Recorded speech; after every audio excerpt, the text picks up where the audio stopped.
Muy buenas noches a todos. Les damos la bienvenida en nombre del Instituto Tecnológico del Petróleo y Energía. Mi nombre es Elena Naal. Ya por ahí algunos han tenido la oportunidad de tratar conmigo vía WhatsApp, vía llamada telefónica, por correo. Les agradecemos muchísimo su presencia. Sabemos que ya es viernes, 7 de la noche, un poquito ya terminando la jornada laboral y apreciamos muchísimo su tiempo. Les damos obviamente la bienvenida a nuestro webinar. El día de hoy nos acompaña el ingeniero José Jesús Romero Castro. Les voy a platicar un poquito acerca de él. El ingeniero es ingeniero eléctrico por el Instituto Tecnológico Nacional de México, Campus Veracruz. Cuenta con 13 años de experiencia en el ámbito eléctrico, ejerciendo como consultor independiente, verificador de instalaciones eléctricas, especialista eléctrico de estudios, ingeniero de diseño y mantenimiento eléctrico, especialista en seguridad funcional y análisis de riesgo, además de ser docente en el Departamento de Eléctrica y Electrónica del Instituto Tecnológico Nacional de México, Campus Veracruz. Actualmente CEO en CJR Consultoría, Ingeniería y Estudios Eléctricos, donde continuamente ejerce su pasión por la capacitación y formación de personas. También es miembro de la ISA, International Society of Automation, de la NFPA, capítulo México, del Colegio de Ingenieros Mecánicos y Eléctricos del Puerto de Veracruz, de organismos acreditados para la evaluación de conformidad de instalaciones eléctricas AC y de la unidad verificadora de la Secretaría de Energía de Instalaciones Eléctricas. Pues les agradezco muchísimo su presencia y vamos a dar inicio. Le voy a ceder la palabra al ingeniero José Jesús Romero Castro para iniciar con nuestro webinar, los peligros de no realizar un correcto estudio de sistema de tierra. Bueno, muchas gracias, Elena. Buenas noches a todos. Voy a compartir pantalla.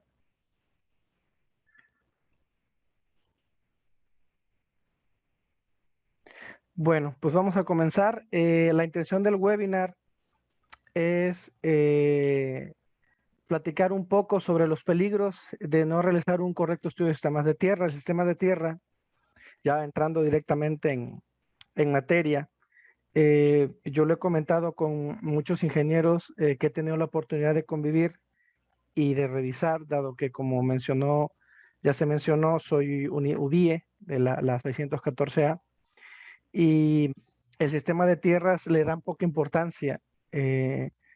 Inclusive se apegan o creo que la palabra correcta no es se escudan, sino que mencionan que después, y esto seguramente muchos de ustedes lo saben, el PEC cuando es una carga menor a 100 kilowatts, pues no te obliga a hacer estudios de tierra formal en el sentido de subestación, ¿no? De voltajes de paso y de toque y nada, no te obliga, ¿no?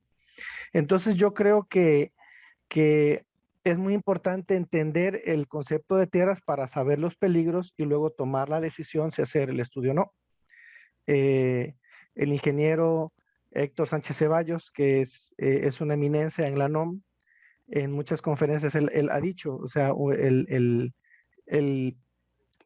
la toma de decisiones del ingeniero en conocimiento de su profesión tiene la capacidad de tomar la decisión de hacer un estudio, ¿no? Independientemente de que la ley no te obligue, ¿no? Dicho por él. Entonces, creo que es importante conocer esto para luego entender y evaluar si es necesario o no, independientemente de que si la norma te obliga, bueno, hay que hacerlo. Y si no te obliga, tomar la decisión de hacerlo o no hacerlo, pero con conocimiento de causa, que eso creo que es lo más importante. Entonces vamos a continuar. Bueno, un poquito de la semblanza, eso ya lo comentó la licenciada Elena, así que ya ahí vamos a estar rápido. Vamos con el índice, conceptos primero, luego circunstancias que hacen posible los accidentes por descarga eléctrica como tal y voltajes de paso y contacto, que es el tema número 3. Cualquier duda, por favor, con toda confianza, vamos a tener una sección de preguntas y respuestas al final. Si gustan, van anotando sus dudas y al final las podemos ir abordando, independientemente de que tienen la libertad de escribir en el chat. Bueno, vamos a empezar con conceptos. Primero que nada, ¿qué es un sistema de tierra? Que así es como comúnmente le llamamos, ¿no? Pero tal vez algunos han escuchado sistema puesto a tierra, ¿no? Y estamos hablando de cuál es la manera correcta de nombrar y bueno, hay podemos estar horas hablando de eso, ¿no? Con respecto a las diferentes normas internacionales y nacional, obviamente.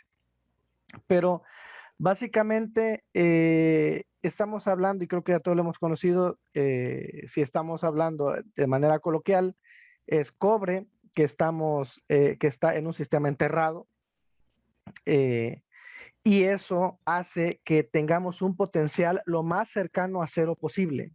No siempre es cero, pero lo más cercano a cero posible. Y esto nos ayuda a que si hay algún sobrevoltaje por alguna situación en alguna parte metálica, ese sobrevoltaje se drene directamente a tierra y entonces el voltaje sea cero y yo no tenga peligro de que si me recargo en un poste, vamos a llamarlo así, de repente me dé toque. Recuerdo que yo de niño, y no sé si alguna vez a ustedes les pasó, yo estoy muy viejito, pero de niño recuerdo que algunas veces quería yo abrir la llave para regar las plantas que mi madre me encargaba y me daba toques la llave, ¿no?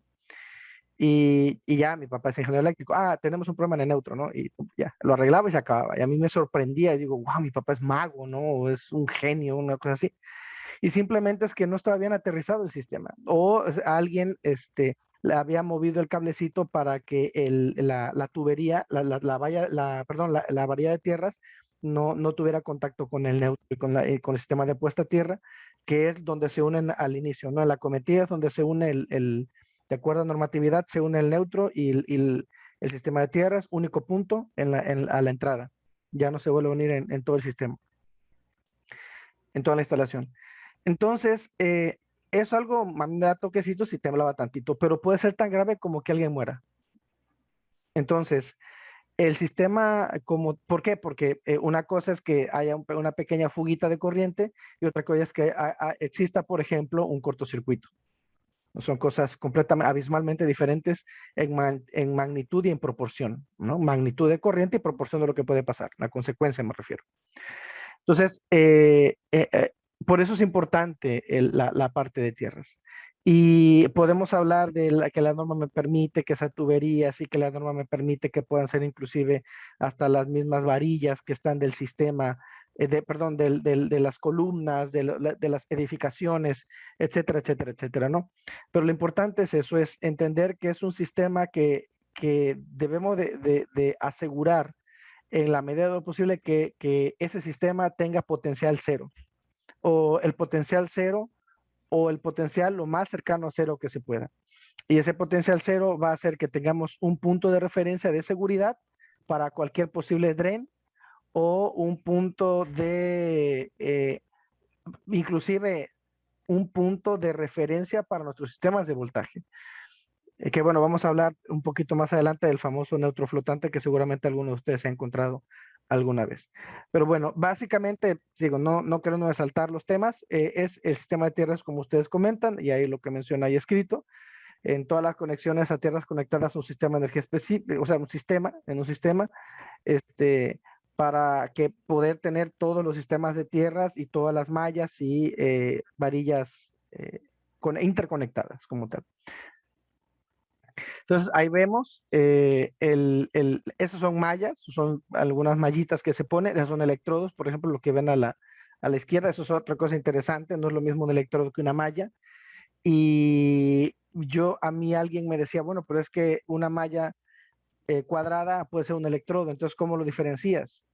¿Cómo sabes que estoy hablando de una malla o un electrodo? Y yo le digo, pues algo muy sencillo, ¿con qué lo evalúas? Lo evalúas con la IEEE 142, en este caso una sección de la NMXJ 549, que es la que se asemeja, o lo evalúas con la IEEE 80. No, pues lo evalúo con la IEEE 142, pues es un electrodo. No, lo evalúo con la IEEE 80, pues es una malla. Pero es que es igual, sí es igual, pero ¿cómo lo evalúas? Esa es la parte interesante. Entonces, porque la forma en cómo lo evalúas es como se te puede hacer un monstruo de malla o de electrodo, o inclusive sabes que está demasiado grande y lo requerimos más sencillo. Y ahorita vamos a entender un poquito de eso. Seguramente los que me están escuchando, alguno le habrá tenido esa duda. Oye, pero es que ese cuadro es malla o es electrodo. Es como, depende de la norma en cómo lo evalúas. Depende para qué lo quieras, ¿no? Esa es la parte interesante. Por ejemplo, a mi punto de vista, y aquí podremos discutir y tomar una posición al respecto y al final comentarla en la sección. Todos los transformadores pedestales no deben tener electrodos, deben tener mallas, todos, no importa la potencia, todos deben de tener malla, no electrodo. Y el electrodo que tú, perdón, el cable en forma de rectángulo o cuadrado y las varillas en sus respectivas esquinas se deben evaluar como mallas, no como electrodos. ¿Por qué? Porque si lo evalúo como electrodo no estoy obligado a calcular voltajes de paso y de toque, pero si lo evalúo como malla, sí.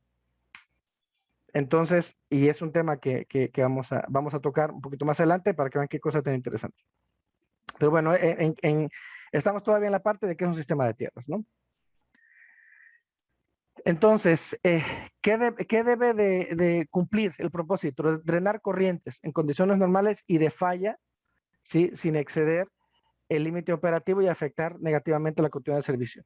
Cuando yo tengo un cortocircuito, una falla tierra, obviamente la bifásica o la monofásica, la que sea mayor, yo debo tener un camino seguro para que, aunque dure 0.01 segundos, 0.1 segundo, o lo que vaya a durar el cortocircuito de acuerdo al ajuste de protección que yo tenga, yo debo de lograr que esa corriente se drene de manera segura a tierra sin que cause ningún problema.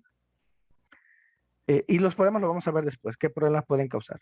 Pero esa es una de las características o una de las misiones y de los objetivos que es el sistema de tierra. Por eso, a mi punto de vista, yo creo que el sistema de tierra se toma un mal concepto cuando tú lo ves desde el punto de vista de diseño. O sea, yo necesito, ¿por qué diseño? ¿A qué me refiero? Yo necesito un sistema de tierra porque así me lo pide. No, no, no, usted no lo hace porque se lo pide una norma. Usted se lo hace porque quiere que nadie salga herido en la instalación, el personal que va a estar en la instalación. Por eso se hace. No se hace porque, como el plano, ¿no? O sea, no, ¿por qué el plano, en nuestro caso, CFE, ¿por qué el plano quiere el cuadro de cargas arriba y el este de materiales abajo, ¿no? Bueno, es que así me lo pide CFE. El sistema de tierras no es así. O sea, el sistema de tierras es, ok, necesito una configuración, pero mi propósito no es cumplir para que me aprueben y pueda yo conectar la energía. No, mi propósito es que mi instalación sea segura. Ese es mi propósito. Y por eso lo debo hacer con toda la conciencia en ese sentido, ¿sí? No como un requisito, porque yo creo que se ha malentendido el sistema de tierras como un requisito. Y por eso todo el mundo habla de la famosa delta, ¿no? Aquí yo seguramente todo el mundo, oye, ¿qué? Pues ponle una delta.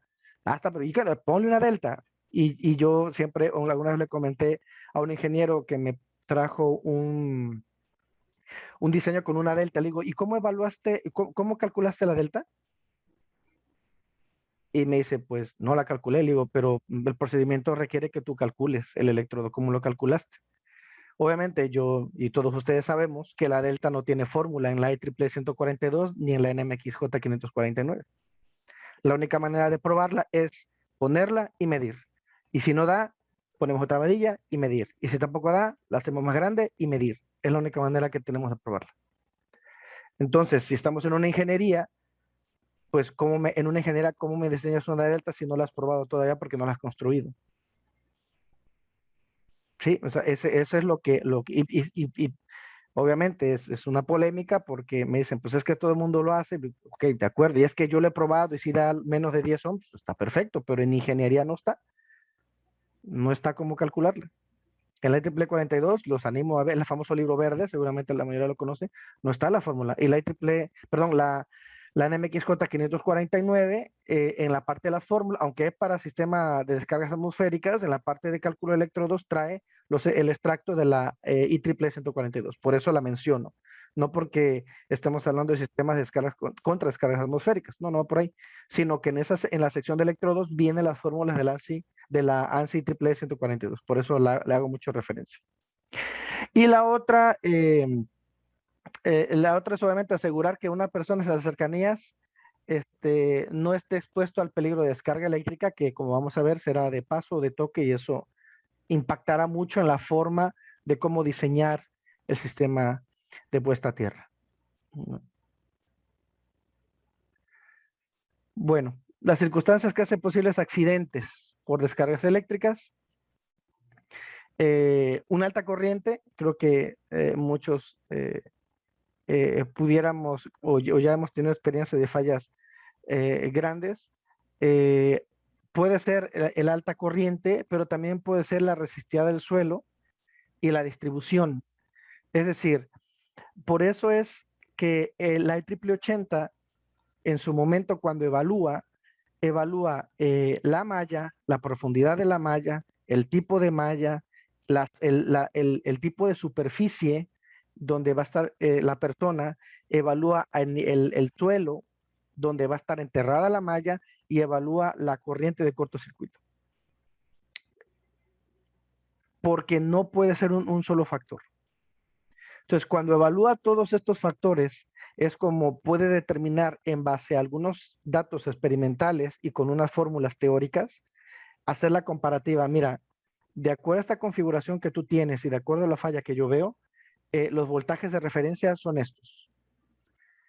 Y tú con tu configuración necesitas asegurar que los voltajes que se presenten, estos gradientes de potencial, sean menores a estos de referencia. Si son menores a estos de referencia, entonces tu sistema está bien. Si no son menores a este sistema, a estos valores de referencia, tu sistema no cumple y lo tienes que modificar. Entonces, eso es la parte importante de saber las consecuencias de. Y aquí estamos hablando lo que hemos mencionado de los voltajes o los gradientes de potencial que pueden causar peligro a la persona. Obviamente, lo que nosotros tenemos en un cuerpo, o como un cuerpo, como medio de conexión o como medio de enlace o de puente entre dos electrodos, eso, gracias a un potencial, desde luego, puede causar una descarga. Y esa descarga puede afectar al cuerpo humano.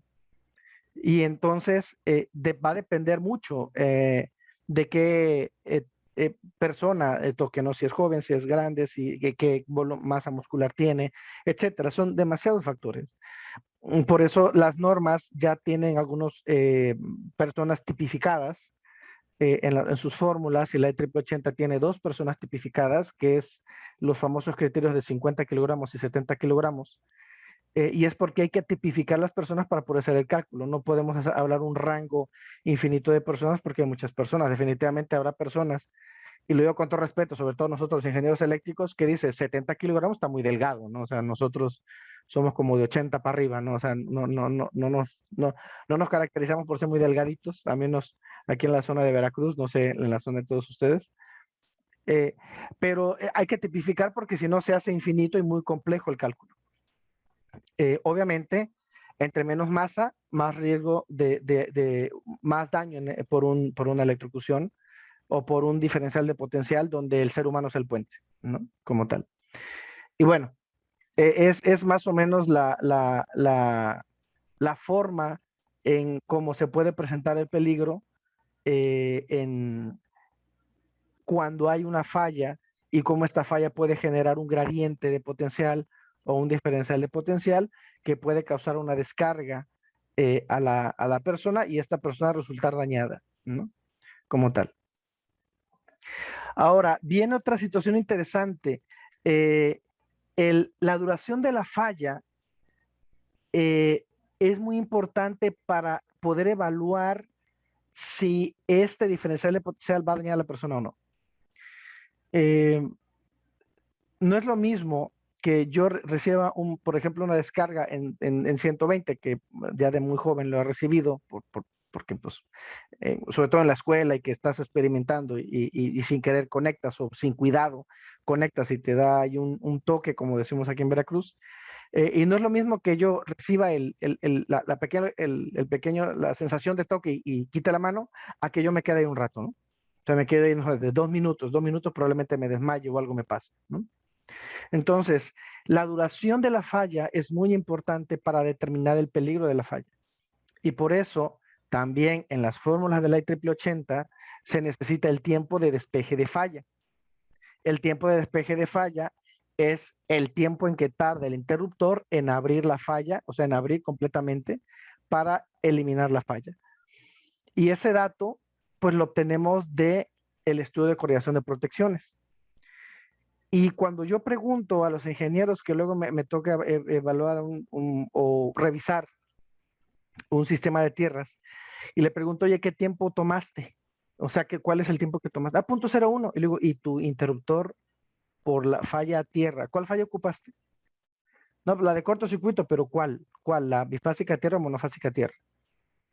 Y luego, bueno, lo peor que me ha tocado es que me digan, no, es que es una que calculé por MBA. Y le digo, bueno, para empezar, esas son trifásicas, ni siquiera son monofásicas, no son desbalanceadas. Pero bueno, ok, ¿y cuál es el tiempo? Punto 01, ¿y ese tiene ajustado tu interruptor? Eh, eh, entonces, tú tienes que tener un tiempo para poder ajustar. Y alguien me comentaba alguna vez, bueno, pues pongo el tiempo máximo, ¿no? Que es válido para hacerlo conservador. Digo, ¿lo puedes hacer? Pues desde luego que lo puedes hacer, claro que lo puedes hacer, eso es obvio. Ahora, ¿recomiendo que se haga? No lo sé, porque depende la magnitud de la corriente de falla, y esa magnitud de corriente de falla me va a determinar qué tan exorbitante van a ser las diferencias si yo pongo, por ejemplo, que el disparo es 0.1 segundos o 0.5 segundos, ¿no? O 0.05 segundos o 0.01 segundos. Si es muy grande la falla, créanme, las diferencias en segundos, en puntos, en milésimas de segundo o décimas de segundo se vuelve muy grande entre poner un cable, no sé, del 2 a poner un cable del 500 kcm, por ejemplo, o MCM, kcm.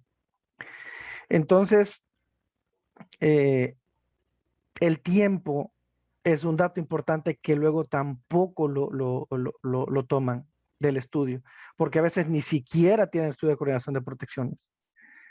Y lo dice la IEEE 80. O sea, no lo digo yo, es el procedimiento del IEEE 80. Ahí es cuando les digo que desafortunadamente el sistema de tierra se toma como un requisito, no como un sistema de seguridad. Entonces, cuando es un requisito, oye, ¿cuál te sirve? ¿Qué tiempo te sirve? Pues aquí hay que ponerle un tiempo, pues pone 0.1, ya vamos a ver qué pasa, ¿no? Y ya así lo diseñamos. Entonces, eh, es muy importante que cuando nosotros vayamos a hacer el diseño de malla de tierras, sepamos cuál es el ajuste y saber en cuánto tiempo dispara el interruptor, obviamente que protege el punto de falla que estamos tomando en cuenta como máximo para diseñar nuestra malla, y saber el ajuste para saber en cuánto tiempo dispara, para que nosotros podamos meter ese dato en su momento cuando hagamos el cálculo. Pero no podemos suponer o no podemos pensar que pues que no pasa nada o puede ser cualquier cosa o, o no es importante o puedo hacer el sistema de tierra sin hacer los otros estudios, etcétera, ¿no? Eso pasa cuando yo pienso que el sistema de tierras es un procedimiento, mero procedimiento para que CFE me apruebe y me pueda conectar la energía, y no lo estoy viendo como un sistema de seguridad como a mí me parece que es. Y es lo que comenta. Entonces,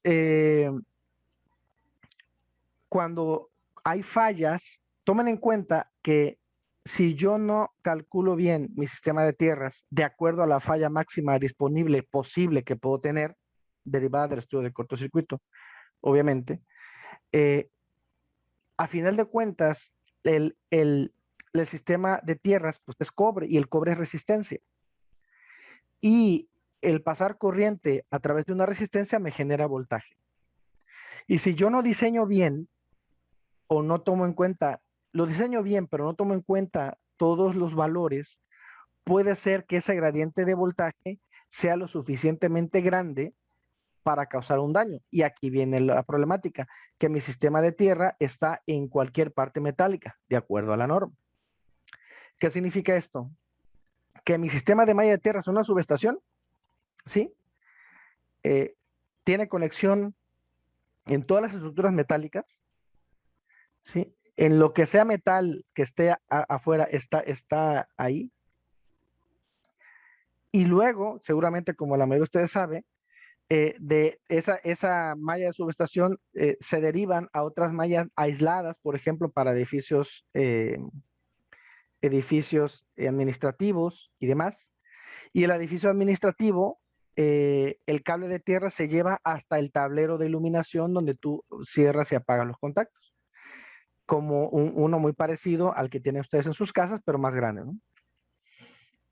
Y al final el cuentas es de metal, lo cual significa que si hay un gradiente peligroso, puede hacer que el gradiente te llegue hasta ese tablero, donde cualquier administrativo llega y apaga, ¿no? Oye, se disparó porque alguien prendió la cafetera y se le olvidó desconectarla y se botó la pastilla, pues lo voy a resetear.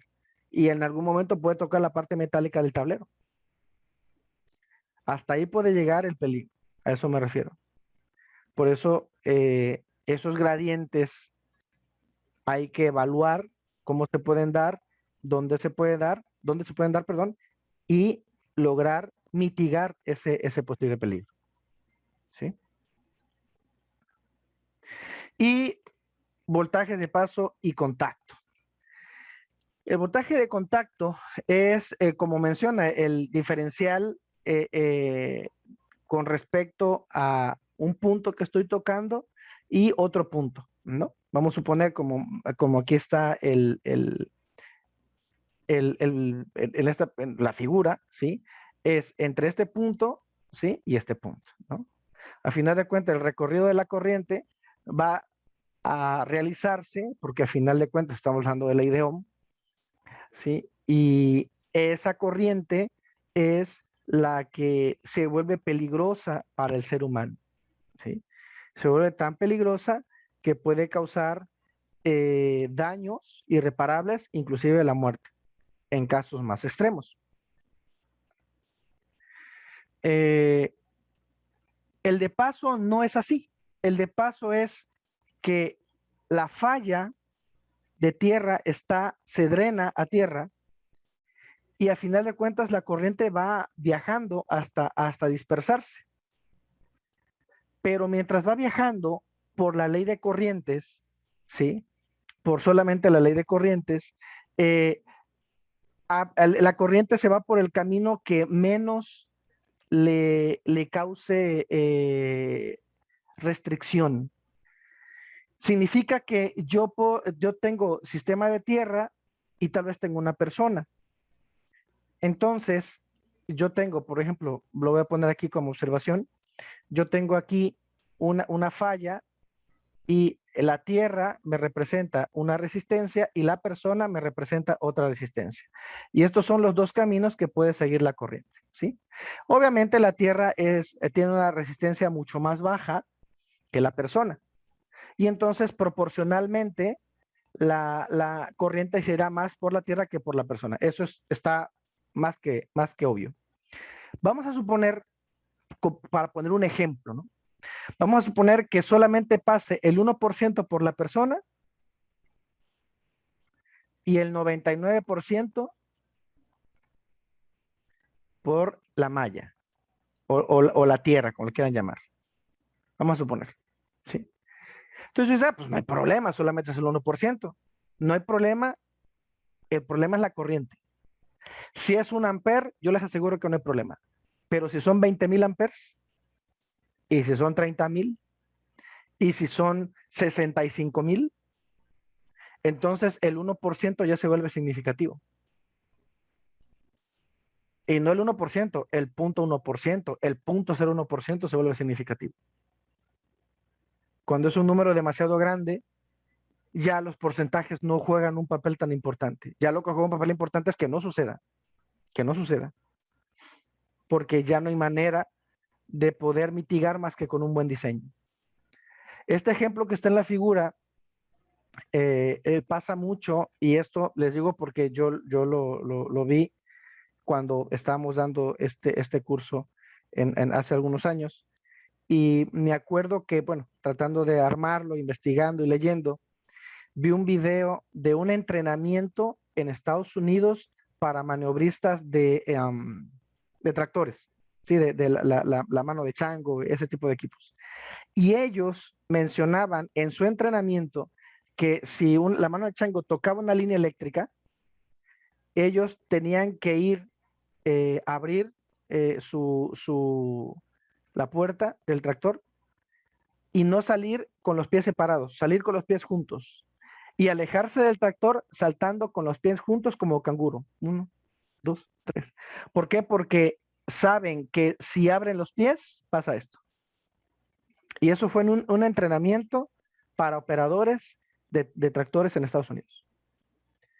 Entonces, es muy importante este tipo de situaciones tenerlas en cuenta. Ahora imagínense en una instalación eléctrica, en una subestación eléctrica. Pues peor, ¿no?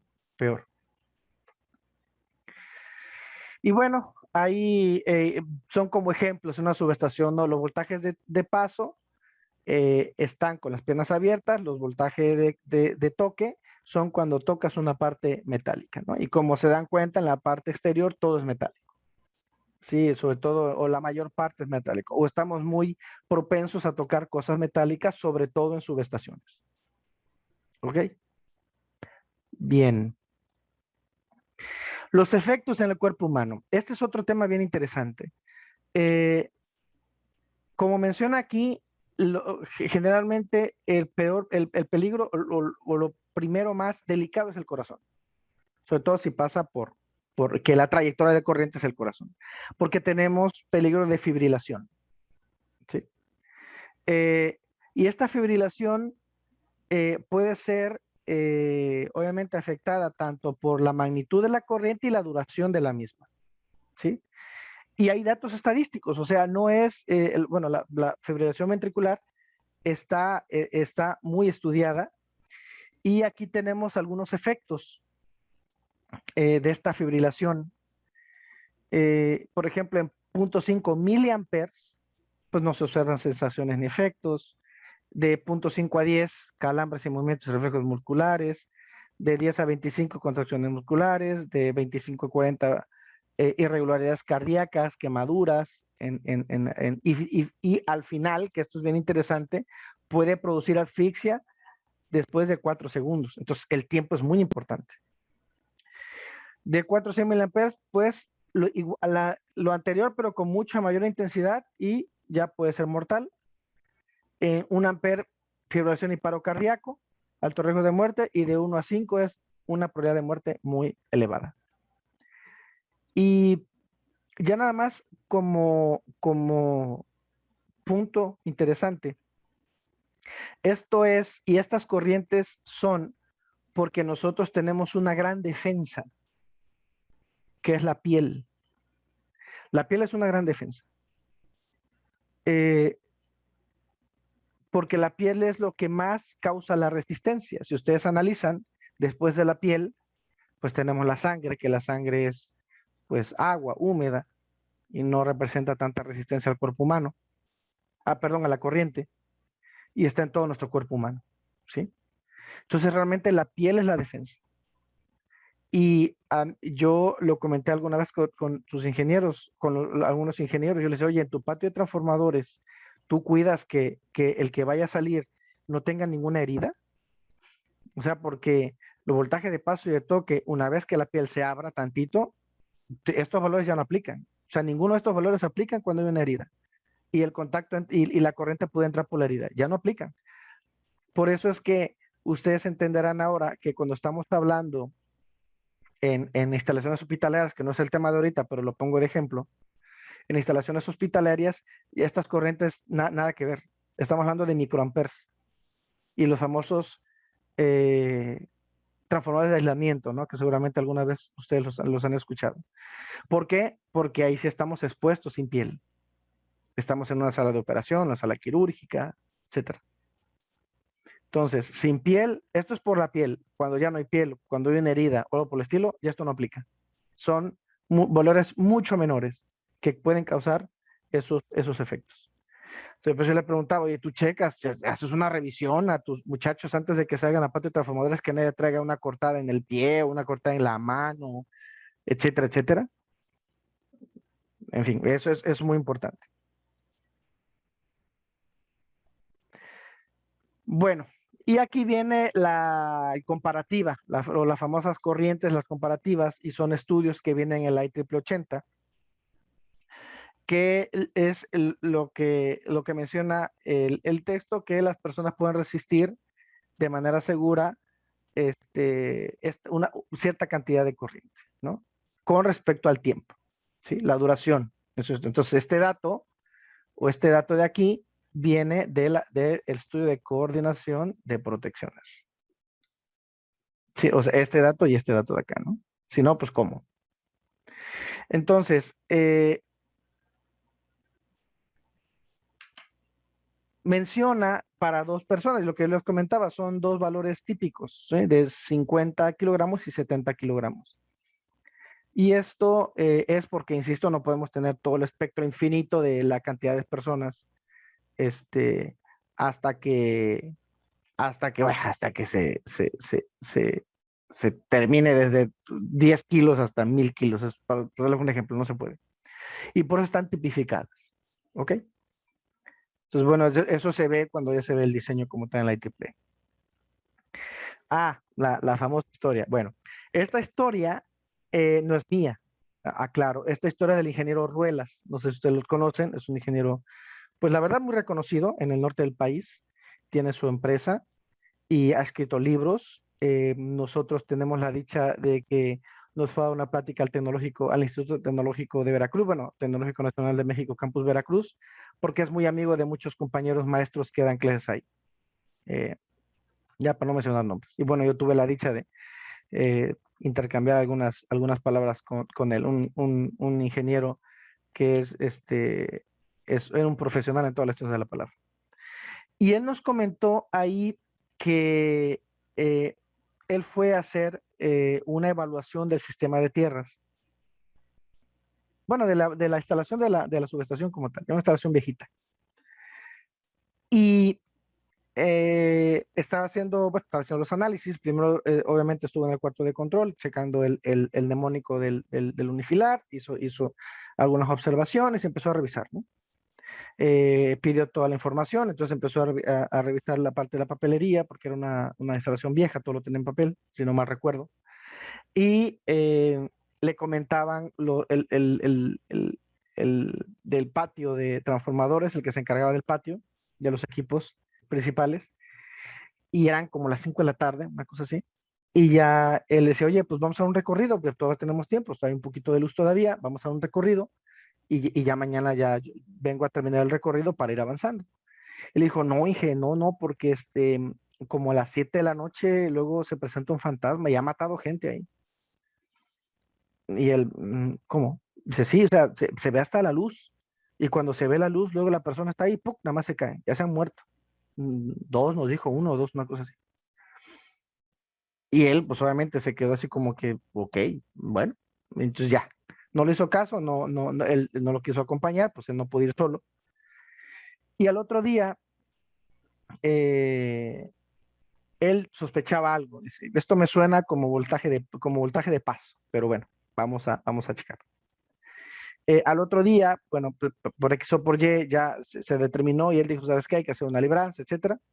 Entonces, bueno, se hizo una evaluación, se hizo una libranza para analizar todo el sistema de tierras y estaba mal conectados el sistema de tierras entre ellos, o sea entre las mismas, la malla estaba dañada, había fallas en las conexiones de los neutros y había fallas en las conexiones de los apartarrayos.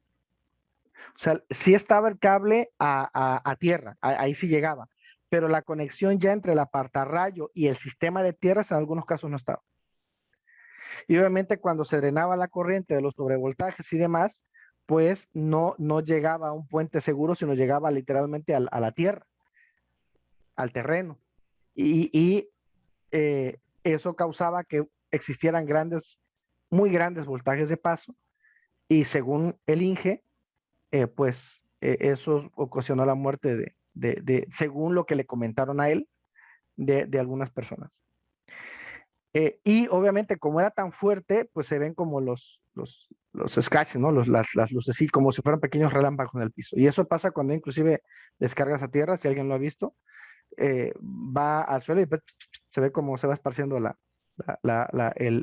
rayo, vamos a llamarlo así, ¿no? Muy poquito tiempo, pero se ve. Entonces, pues eso pasó en una subestación, desafortunadamente. Y yo cuando le comento esta anécdota a los muchachos que les doy clases, yo siempre les comento, y solamente recuerden que esa persona que pues falleció, pues es el papá de alguien, el hijo de alguien, el sobrino de alguien, ¿sí? Entonces, sí es muy importante que cuando tú diseñes un sistema de tierras, tú estés completamente seguro, valga la redundancia, de que el sistema es seguro. No porque te lo pidió comisión o no porque te lo pide el PEC. Eso, créanme, es lo menos importante. Lo más importante es que tu sistema sea seguro de acuerdo a las normatividades pertinentes. Y esto yo lo he comentado muchas veces. Alguna vez yo por curiosidad, porque bueno, nosotros tenemos el software. Tenemos un software, no es el caso, pero de decir nombre y todo. Tenemos un software que ocupamos para hacer los estudios, entre ellos el sistema de tierras. Y por curiosidad se me ocurrió hacer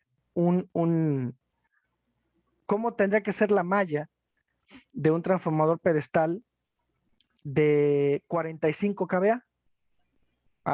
Dije, "Bueno, voy a hacer, ahorita me gusta mucho a mí, digo, me voy a divertir un rato, me voy a relajar. Hemos terminado un estudio, no me acuerdo, un poquito muy interesante, dije, pues me voy a relajar. Entonces me puso a diseñar y me salió una malla gigantesca, porque fui a ver o sea, porque yo tenía bien en la memoria dónde estaba el transformador, cuáles eran las condiciones en donde estaba. Era un transformador que no estaba estaba en tierra, literalmente en tierra, o sea, en tierra, o sea, estaba el transformador y había tierra alrededor. Y me salió una malla, no sé, 12 por 12, una cosa así, 12 metros por 12 metros, para que no sea peligroso. Y el voltaje, el voltaje, uno de los voltajes no pasaba, uno sí pasaba, otro no pasaba. Y cuando tú evalúas la problemática es que no tiene superficie como tal segura, porque es tierra, ¿sí? No hay esa diferencial. Y lo peor es que cuando tú te das cuenta, porque pues, yo he visto cómo los instalan, y bueno, reclamos, le he dado mi opinión, pues le ponen en el mejor de los casos, una delta de 3x3, en el mejor de los casos. Entonces, ¿de qué va una malla de 12 por 12 a una de 3x3? Y la problemática es la superficie. Y yo le digo a los demás, pues ponle gravilla alrededor o algo. Pues, ok, o sea, no tienes dinero para poner, bueno, pues ponle gravilla, porque la gravilla tiene una alta resistividad precisamente porque son granos separados. No, a la corriente le cuesta más trabajo viajar, pues, entre ellos, ¿no? Pero pues ni gravilla ni bien la tierra. Entonces, bueno, 45 kVA, 45. El que tenga un software de evaluación de tierras, lo invito a que haga ese mismo análisis como yo lo hice. No se estrese, póngale 50 MVA de potencia de cortocircuito a la cometida, haga el ejemplo y va a ver que le sale una malla de tierra muy grande a comparación de como las que se ponen. Entonces, es un peligro, son un peligro, claro que son un peligro hasta la fecha en los fraccionamientos, etcétera, etcétera. Entonces, es complejo y es triste porque, insisto, la problemática es que 45 kVA, pues no me obliga el PEC a hacer estudio de paso estudio de voltaje de paso y de toque. Pues no lo hago porque no me obliga. Y pongo mi transformadorcito, le pongo ahí un electrodo como Dios me da a entender y me voy. Entonces, es triste porque pues hay que evaluar. Pues somos ingenieros, hay que evaluar. Oye, que si resulta ser que evalúo y si me sale la delta, pues qué bueno, cumples, ¿no? Con la seguridad, que es nuestra responsabilidad como tal. Bueno. Y aquí, bueno, ya como un resumen, exposición a accidentes, bueno, descargas eléctricas, y la experiencia, para no repetir y leer lo que dice ahí, a grandes rasgos es que la corriente, las lesiones y demás dependen de la magnitud de la corriente y qué tanto el tiempo o qué tanto tiempo la corriente permanece. Y en los sistemas de tierra eso es vital, o sea, el tiempo y la corriente, vital para evaluar si mi sistema de tierras, en el caso de electrodo malla, es o no peligroso para las personas que estén trabajando ahí en el caso de que exista una falla, porque inclusive una falla de fuga a tierra, que también puede ser peligrosa, es determinante la magnitud de la corriente y el tiempo. Y bueno, es un dicho que a mí me gusta mucho. Siempre lo tratamos de decir cuando damos cursos de arco eléctrico, de cortocircuito, de coordinación y en este caso de tierras, que tú no puedes jugar con la seguridad, sobre todo a sabiendas que tú diseñas y haces el estudio y luego no estás viviendo ahí. Y ya para terminar, porque ya me estoy pasando un poquito del tiempo, recuerdo que creo que una minera, así empezó parte de la historia del NFPA. Era una minera en Estados Unidos, ya no me acuerdo, 1800 y pico, no me acuerdo. Y esta era una carbonera, perdón, sacaban carbón y tenían muy malas prácticas de seguridad, o sea, muy malas prácticas. Y a alguien se le ocurrió una estrategia impresionante, y le dijo, ok, no quieren obedecer las prácticas de seguridad porque no pasa nada. A partir de hoy es obligatorio que el que quiera seguir trabajando aquí tiene que vivir aquí en la instalación. Y entonces hicieron unas casas para que las personas con sus familias se fueran a vivir cerca de la carbonera. Cambió así las actitudes, en un instante, de un día para otro. ¿Por qué? Porque ahora sí estaban en riesgo sus familias. Pero como antes yo me iba y me olvidaba, pues no había ningún problema, ¿no? Una vez que las familias se quedaron a vivir ahí, ahí sí vamos a checar toda la seguridad. Entonces, alguna vez yo siempre le comento a mis alumnos, cada instalación que hagas, imagínate que tú vas a vivir ahí, para que seas bien pulcro con el diseño y bien exigente, sobre todo exigente. ¿Ok? Bueno, pues hasta aquí la presentación. Una disculpa, me pasé unos minutitos. Una disculpa por ahí. Y no sé si alguien tiene alguna duda, alguna pregunta. No sé, Elena, y si me apoya en ese aspecto, por favor. Claro que sí, ingeniero. Muchísimas gracias. Si alguien tiene alguna duda, alguna pregunta la quiere externar, nos puede levantar por ahí la manita para que el ingeniero o la ingeniera Amairani también nos apoyen, cualquiera de los dos, o por medio del chat, como prefieran. Vamos a dejar unos minutitos para responder dudas, ¿no?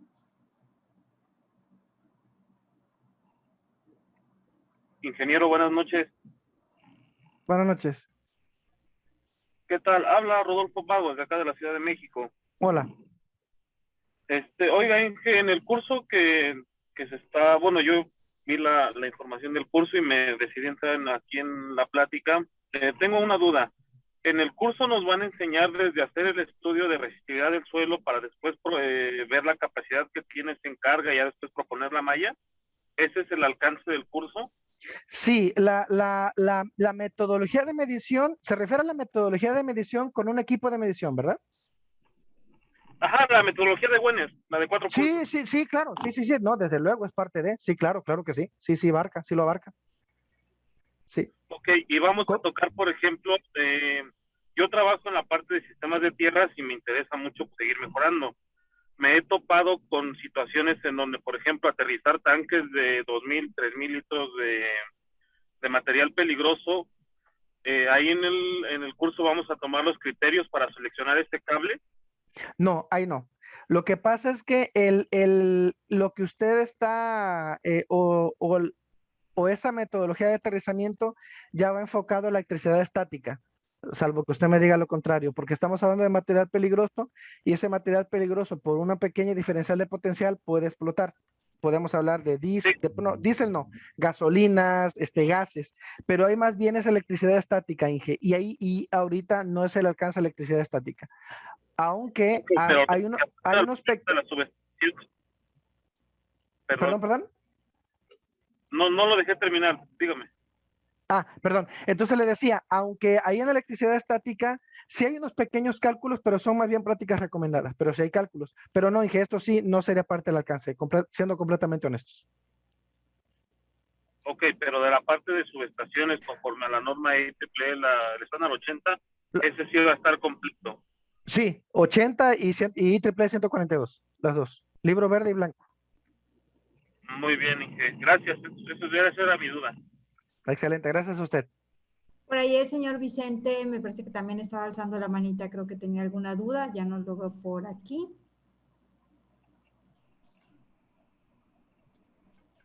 Después vuelvo a preguntar.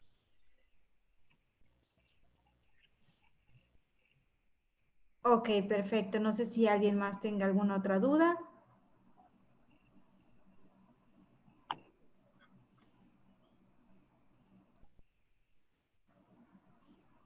Bueno, mientras alguien se anima, las preguntas del ingeniero Vicente Velázquez dice, ¿qué valor de cortocircuito? Híjole, ahorita no recuerdo, Inge, creo que en corriente, ay, es que como era uno de a 220, no recuerdo ahorita bien. No recuerdo, Inge. Esa potencia no existe en realidad en un ramal. Ah, el 50 MVA supongo que menciona. Bueno, depende, Inge. Hola, Inge, ¿cómo está? Mucho gusto verlo. Bueno, depende. Le voy a explicar por qué. Porque el problema, bueno, no sé si conocen Veracruz. Aquí hay una zona de zona hotelera. Bueno, estos hoteles que son así como de campo, así que tienen sus villas y demás. Hay una sola hacia Jamapa, los que conocen Veracruz me entenderán, y hay una subestación. Entonces, el problema es que ese transformador, hasta donde recuerdo, sale de una línea de distribución de esa subestación. Entonces, creo que no era 50, creo que era más grande, porque el problema es la colocación y en la zona donde estaba. Era en una zona de distribución que iba hacia Jamapa precisamente, pero antes de llegar a Jamapa, sobre la carretera, hay muchos hoteles estos de campo, es que se me olvida el nombre, una disculpa, no lo tengo en el cerebro, que tienen como villas, insisto, y entonces sí era muy grande la potencia. Es bueno, esa es la que nos compartió CFE, pero bueno, eso es con respecto a la pregunta de la potencia. ¿Me permite? Adelante. Sí, lo que pasa es que también hay que tomar en cuenta, y es que es la norma que es el NEC, pero para las empresas de distribución de energía. Entonces, en las redes subterráneas se lleva lo que aquí llamamos el neutro corrido. Es una puesta a tierra multiaterrizada. Sí. Entonces, en caso de falla en el lado de alta, en el transformador de pedestal o en los accesorios de distribución, tenemos un camino, una vía de retorno de la corriente de falla franca. Correcto, sí. Entonces, por eso la norma en el lado de media permite que nada más sea un electrodo el que ponga a tierra, que es una tierra multiaterrizada en la parte de media tensión, en el transformador de pedestal. Sí, correcto. Y yo como unidad de verificación lo que he visto que muchas veces uno de los problemas que hay en el cálculo de cortocircuito en baja tensión es que toman en cuenta el valor de cortocircuito en baja para calcular la red en media tensión. No, eso no, sí, no. Y lo veo muy frecuentemente y le obligan al cliente a sembrar una mina de cobre en la instalación. Sí, no, hay que evaluar caso por caso, eso que usted comenta es correcto, no aplica. Sí, yo aquí lo que ahí era una instalación aérea, no era una subterránea, porque le digo, era una distribución aérea que va sobre el camino de Jamapa. Lo que sí le puedo comentar, tiene usted razón, en otro correo, de hecho, en la IEEE 80, si alguien ha tenido la oportunidad de leerla, hay un factor que se llama SF.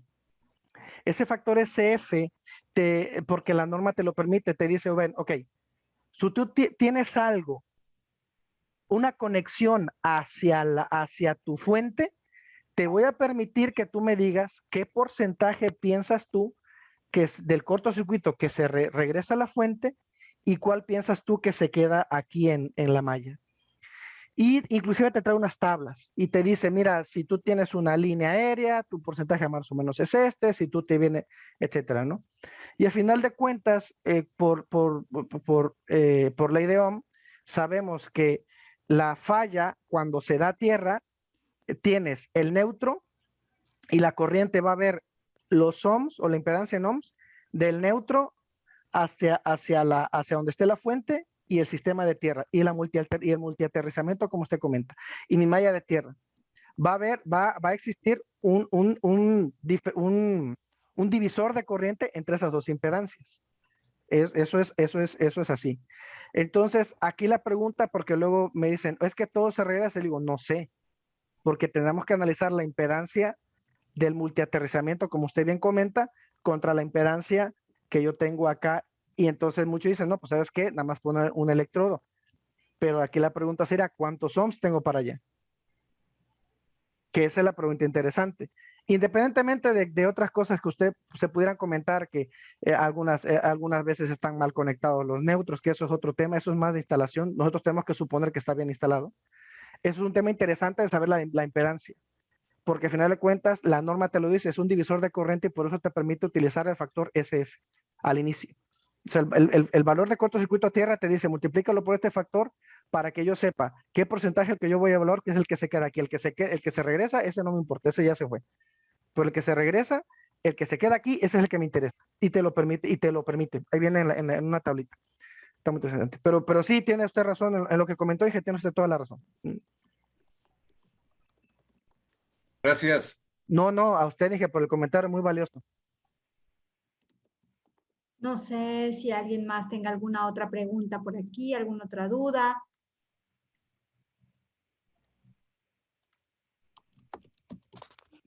Creo que. Hola, buenas noches. Buenas noches. Hola. Disculpe una pregunta. ¿Qué software ocupan para hacer el estudio de la malla? Ok. Bueno, nosotros ocupamos ETAP.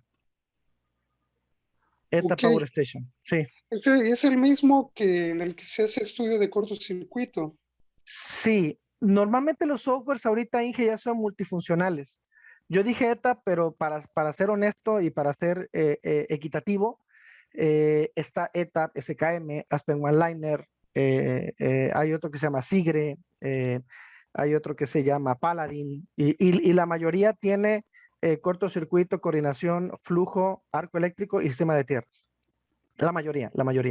Son muy raros los que no tienen, es que son como los 5 básicos, ¿no? Entonces son muy raros los que no lo tienen. Obviamente la ventaja de hacerlo con un software es que haces el estudio bueno, en el caso de ETAP, que es el que más manejo, y SKM se parece bastante porque también lo he manejado, es hacer estudio de corto, con ese mismo unifilar te pasas al módulo de coordinación y coordinas, y con ese mismo unifilar te pasas a arco y evalúas, y con ese mismo unifilar te pasas a tierras y evalúas, ¿no? Esa es la ventaja.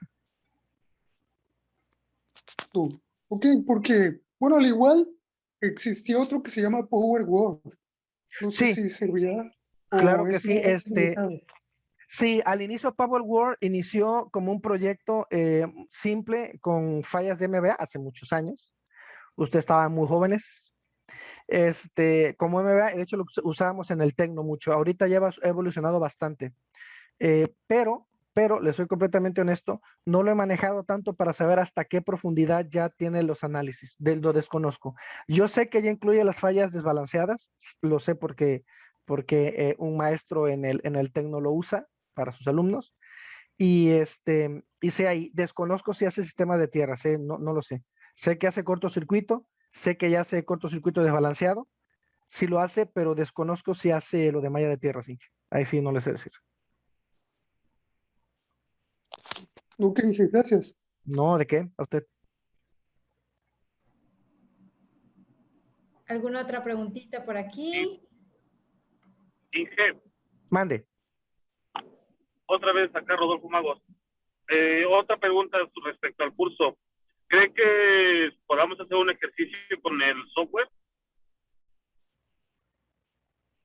¿Abarca eso donde podamos aprender a hacer? Con el software. Va.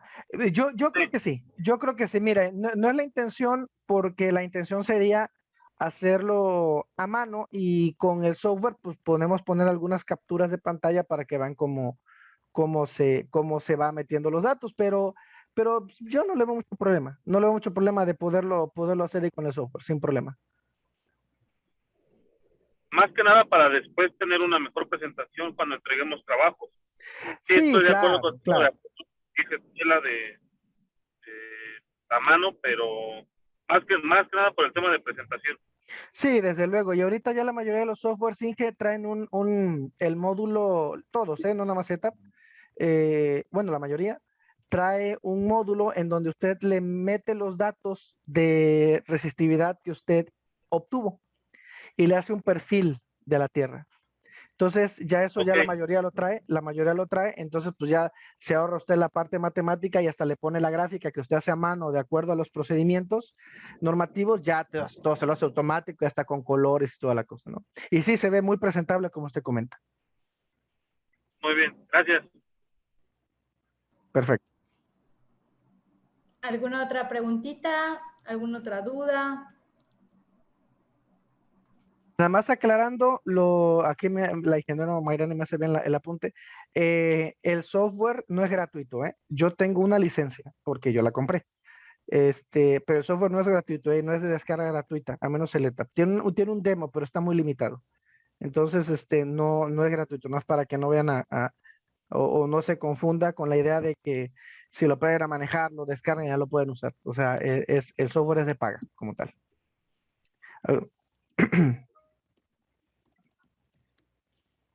Bueno, creo que ya no tenemos por aquí más dudas ni más preguntas. Les agradecemos muchísimo que nos hayan acompañado. Les recordamos que el día de mañana es nuestro último día de preventa del curso. A partir del día domingo incrementa su costo. Si hay todavía alguien que no haya apartado su lugar y que esté interesado en tomarlo, le pido por favor se pongan en contacto conmigo a la brevedad. Les agradecemos muchísimo, ingeniero José Romero Castro, muchísimas gracias. A la ingeniera Gracias a ustedes. también que nos estuvo apoyando por aquí en el chat, a todo el equipo, pues que no vieron por aquí, pero que también nos están apoyando del ITP, Fabricio, Willy, Lucy, muchísimas gracias a todos y pues gracias a ustedes por su compañía. Les deseo un muy bonito fin de semana y pues esperamos verlos a todos en el curso. Muchísimas gracias y bonita noche.